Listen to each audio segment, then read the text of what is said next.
Hi, and welcome back to another episode of Law Firm Success Story. Now, one of the things that a lot of lawyers realize when it comes down to making progress in their journey is they're going to have to figure out systems, and sometimes they're going to have to really get into automation. So, I have a guest who is great at that because there are a lot of people who listen to her and want her input and her advice about what she's doing. So, Regina, welcome to the show.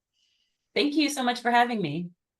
Absolutely. Now, Regina, the way we usually start these off is we'll talk about what does your firm look like today, and especially for you in the area of automation and systems. And then we'll take a step back and walk through your journey of what did it look like when you started and how did you get to where you are today. So, how does your firm look like today?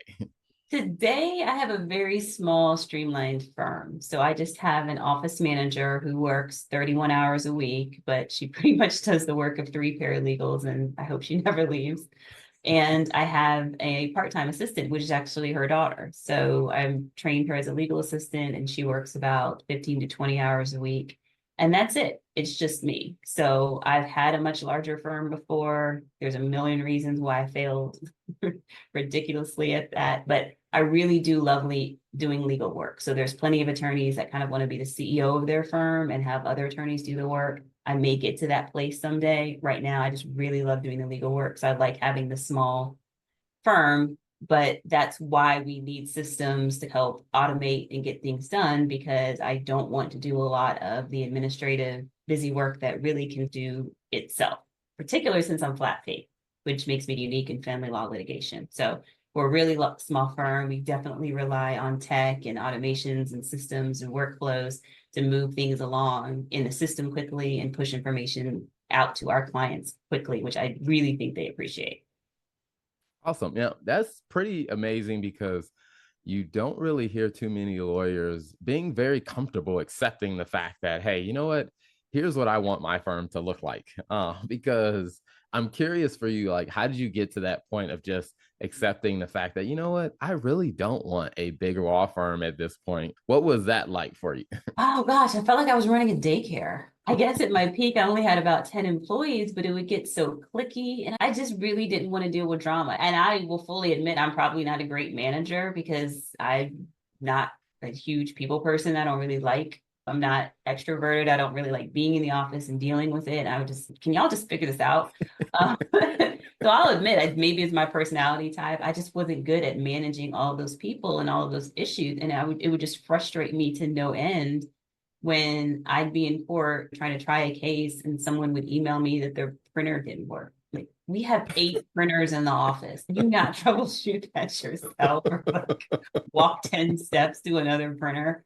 So I'm sure that there's a structure or a way that I could have made that work. I'll be the first to admit I never figured it out. In 2015, when it just got to be a lot, I just said, we're just going to burn everything to the ground. And at the time, my associate, who was fantastic, was thinking about moving on to a bigger firm. So I just took the opportunity to just say, I'm just going to scale all the way back to next to nothing and then rebuild my firm from there. And I'm so glad that I did.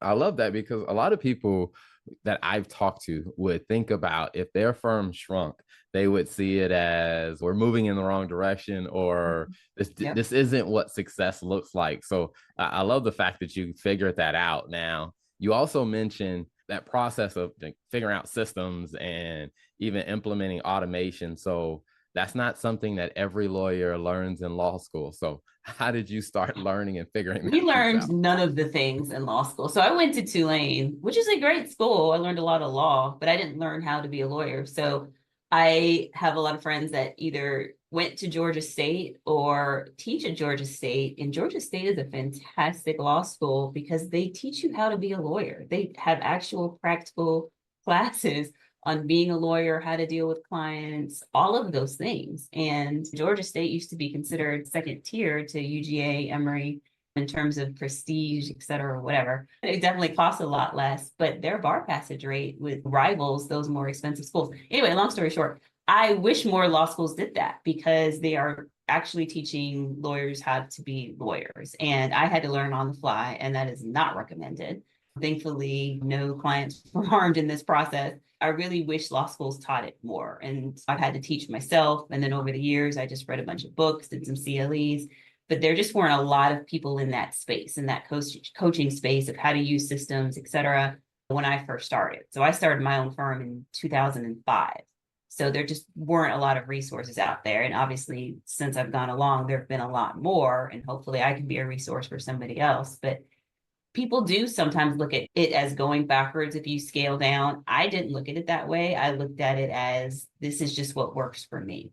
And there's nothing wrong with wanting to scale up if you have the personality and the drive and all of that to do that and you're happy doing it. Absolutely go for it. A lot of my friends have done that and they own very large firms and they're very successful doing it and they like doing it. That's just not my journey. It took a while for me to figure that out. I was trying to compete with the larger firms and have the huge fancy office and the staff and all of that. And I just really was just working myself into the ground. And I always say this to people, the brokest I ever was when I made 2 million a year. I was broke. I'd always say money did not go into my bank account, it went through it. And I'm sure there are some things that I was doing wrong. I 100% will admit that. I just didn't like the stress of playing in the big league, so to speak. The stakes were a little too high. I felt like I was on a treadmill that was going a little too fast. The stakes are lower where I am, and I'm happy with that. I take home more, but if I have a couple of bad months, that's not disaster. If your overhead is 70, 80 grand a month and you have a couple of bad months in a row, you can get off track really quickly and end in disaster. Now I can take 3, 4 months off and it really doesn't move the needle a lot because the risks are lower.